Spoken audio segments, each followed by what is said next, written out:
What is up, my peeps? Joshua Smith here with another weekly leveling up episode here at GSD Mode Studios.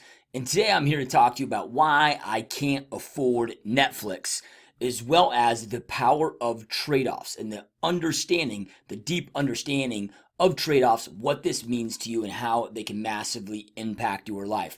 Now, real quick, before I get into today's content, if you are a real estate agent, real estate team leader, or brokerage owner that is looking to massively level up your real estate business, make sure to check out my personal year-long mentorship and coaching program at masterybootcamp.com, where you can check out what the program entails. You can see testimonials from other real estate professionals that have massively grown their business through this coaching mentorship program. You can book a 100% zero pressure-free discovery call to get all your questions answered and see if this program is a fit for you. So if you're interested in being coached by me for the next 12 months of your life, check out masterybootcamp.com. All right, now back to the topic at hand here of why I can't afford Netflix and why it's so powerful to understand trade-offs and what this means for you in your life. So recently, you guys, I did an audit inside my life of anything that was creating waste,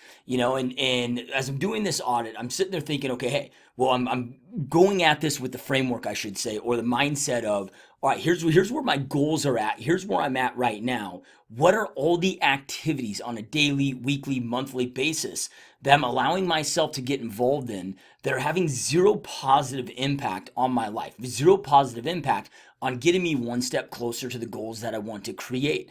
And so as I'm going through this audit, I'm realizing, man, now I'm not somebody that sits down and watches a lot of TV, right? However, it comes up. And I wanted to eliminate any of these distractions. So instead of relying on willpower, and this is something I learned a long time ago, instead of relying on willpower or discipline, let me just rig my environment for success. Let me just create an environment that allows me to succeed and minimizes my chances of failure.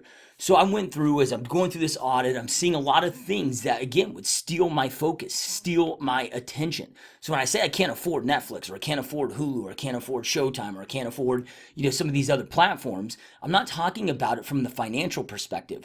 It's not the $10 a month or $15 a month here that's killing me. It's the lost focus, right? It's that time that I'm investing in watching a show, or even, a lot of years, man, I watched a lot of documentaries, and I would sit there and say things like, oh, I have Netflix and I utilize it to watch these documentaries. But as I do a deeper dive on this and I just get truly honest and real with myself, I can't think of one specific documentary that's ever truly leveled up my business, that's ever had a deep impact on my business. And yes, there are some of them that create some motivation, that create some inspiration, but I can get those in other areas. I can get those from podcasts. I can get those from books. I can get those in much more effective areas. At the end of the day, a documentary is entertainment, just like the Tiger King or whatever the hell other people are watching on Netflix. So I wanted to just remove all of that stuff from my environment so I don't risk losing my loss of focus, right? My lost momentum, my lost focus, however you want to classify that. Because it's not that $10 a month that one of these apps or one of these platforms is costing you. It's the potential millions that it's costing you from the productive time that you could be trading off instead of sitting there sitting there on your ass watching some lame ass show, or even if it's a cool show, right? It's not leading to you creating the results that you want to create. But then I had to audit my life in another way too of, look, dude, it's not just about work. I want to enjoy my time, enjoy my life. Well, as I started going through my bucket list of all the things that I want to do in life and the things that I really enjoy and the people I truly enjoy spending time around, right? Again, those things were a blocker. They weren't something that elevated my relationships. They weren't something that elevated my experiences. It was something that was in the way of me going out there and creating the businesses that I want to create, as well as living the life outside of work that I truly wanted to go out there and create. That's 2 hours maybe a day. If I'm sitting there binging 2 hours of Netflix on any given day, that's 2 hours out of that day that I'm not able to go deeper into a relationship with somebody. I'm not able to go out there and hike some new trail or an experience that I want to have with my family. So it was a lose-lose lose all the way around. Now, this leads me to understanding trade-offs. And there's a great book. If you haven't read it, I highly recommend that you guys read it. It's called Essentialism by Greg McKeown. And he does a brilliant job at breaking down trade-offs. But the reality is when it comes to trade-offs, you guys, none of us have a time management issue. Now, most real estate professionals, most entrepreneurs, most people that I'm talking to, or maybe it's somebody that has a corporate job and they're looking to create a side hustle business and they're looking to transition out of the corporate job into this side hustle business, make that side hustle a full-time business for themselves, right? And the most common thing that I get is I just don't have the time. And the reality is we all have plenty of time. Time management is nobody's issue, boils down to choice management. How well are you choosing to utilize the time that you have available for yourself, right? So everything is a trade-off. If you choose to watch, let's just say, an hour of Netflix or Hulu or whatever that platform may be, that is you consciously choosing then to trade off an hour out of your time out of something else that you could have been doing. And when it comes to trade-offs, there's different things to look at. It's not just the obvious things like, okay, if I choose to partake in this 2-hour show or this 2-hour movie, that's 2 hours I've lost out of, spending time with my kids, spending time on my health, spending time on my business, or so forth. Those are the obvious trade-offs, right? The not so obvious trade-offs that we need to pay attention to are little things like conversations, right? Let's just say you're at the office, you got caught into a conversation with somebody that's venting about a bad negative situation that they have going on. And next thing you know, you've chosen to give that person 20 minutes of your life. It's 20 minutes that you chose to trade off, that you will never get back, that you can't invest into your health, that you can't invest into your business, that you can't invest into your loved ones, right? That you're never going to get that time back. So you've got to be very conscious of these trade-offs. And look, you can get out of conversations without being a total dick. If somebody's venting about, let's just say, a bad situation with a client, I can sit there and say, hey, I'm really sorry that you're experiencing that. I wish you the absolute best. Unfortunately, I got to jump on this phone call. I got to jump into this meeting. But again, I wish you the best. I have faith in you. I know that you can tear this one up. I know that you can handle this. So I'm very intentional with my trade-offs, right? Like if I have an employee that comes to me and is asking me, something that I know that they can figure out on their own, right? That if they're just resourceful, they can figure that thing on their own.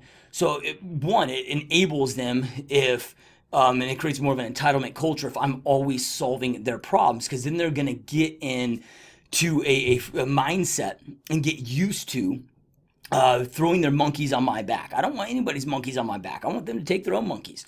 Right? So, when somebody comes to me with a problem, it's like, all right, well, hey, I have faith in you. I believe in you. I know that you can figure this out. I'm confident that you can solve this on your own. Why don't you go out there, go on Google, go on YouTube, go here, right? If I can point them in a better direction, go here to try to solve the problem, right? And then once you come up with a couple solutions, if you feel more comfortable running those by me, once you've come up with those solutions, let me know and I'm here to support you. But that way I'm giving them their monkeys back. You got to be very, very conscious of the trade-offs that you choose to do. Because again, every time you say yes to something, you are having to say no to something else, and vice versa. Every time I say no to something, right, that allows me to say yes to something else. So I'm very clear on the goals that I want to create for my life, whether it's lifetime goals as well as this year's goals in every aspect of my life. And then everything that comes up, I need to make a conscious decision of, does that align with my goals, yes or no? And if it's a no, man, it's got to be a hard no to that trade-off, so then I can sit there and have the room to say yes, right? Warren Buffett says that he has to turn down 99 great ideas so then that he can leave the room to say yes to the one exceptional idea, right? So the word focus, or the definition of focus, and a lot of people have different definitions, but if you were to ask Warren Buffett and the most elite people what focus means, they say that focus is in your ability to say no.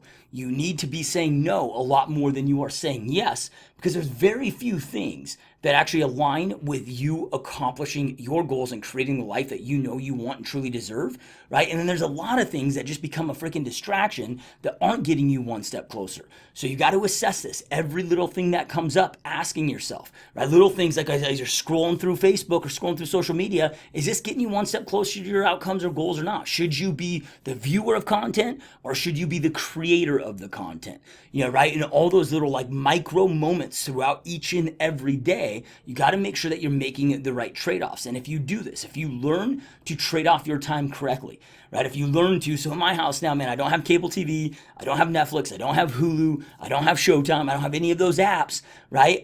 Because by eliminating those and protecting my environment to allow me to win, that forces me where I can't just jump in there and get sucked into there when I'm bored on a Sunday, when I can be using my time more effectively, right? So I'm going to try to protect my environment to ensure that it makes it easy to say yes to the right trade-offs and no to say easy to say no to the wrong trade-offs, right? But then everything that's coming up, man, when people are reaching out to you to get together, to hang out, to have a conversation, right? Are those people that you should be hanging out with? Are those events and situations things that you should be getting involved with? Because if you don't learn to say no to things that don't align with your goals, you just got to deal in the realities and understand that your goals will not become a reality. So you either need to say yes to your dreams and no to all the bullshit that doesn't align with them, or say no to your dreams and then go out there and become a yes man or a yes woman. Yeah, right? So trade-offs are absolutely essential. Again, I highly recommend that you guys read the book Essentialism. Greg McKeown does such a brilliant job of breaking down different styles of trade-offs and really explaining this on a very, very high level. I highly recommend that you do an internal life assessment, go through your phone, go through every app, right? On my iPhone, I make sure that every single app that is on my iPhone serves a purpose, right? If it's something that I'm using that allows me to create time, save time, right? Create money, allows me to be more productive, it's on there. But I ditch away all the other bullshit, right? Go through all your apps, go through all your, do an assessment, every aspect of your life, personal and business, every day to day, right? Going through and just assessing, is this thing getting me one step closer to the goals that I want? And if the answer is no to that, create a very proactive plan that starts eliminating those things. So then that way you can be focused on doing actions, activities, and guarding your focus towards the things that are getting you the results to create the life that you know you want and deserve. Anyway, I hope that you found this episode of Leveling Up powerful. I can't stress enough the power of this. Guys, if you eliminate this stuff, you'll find yourself having so much more time, so much more energy. You'll get so much more productivity. You'll live a hell of a lot better life because you are going to start knocking off those items on your bucket list, personal and business-wise, of you creating the life that you know you want and deserve. Anyway, thank you so much for watching. Truly appreciate all your support. Keep kicking ass, and I will talk to you soon. Peace.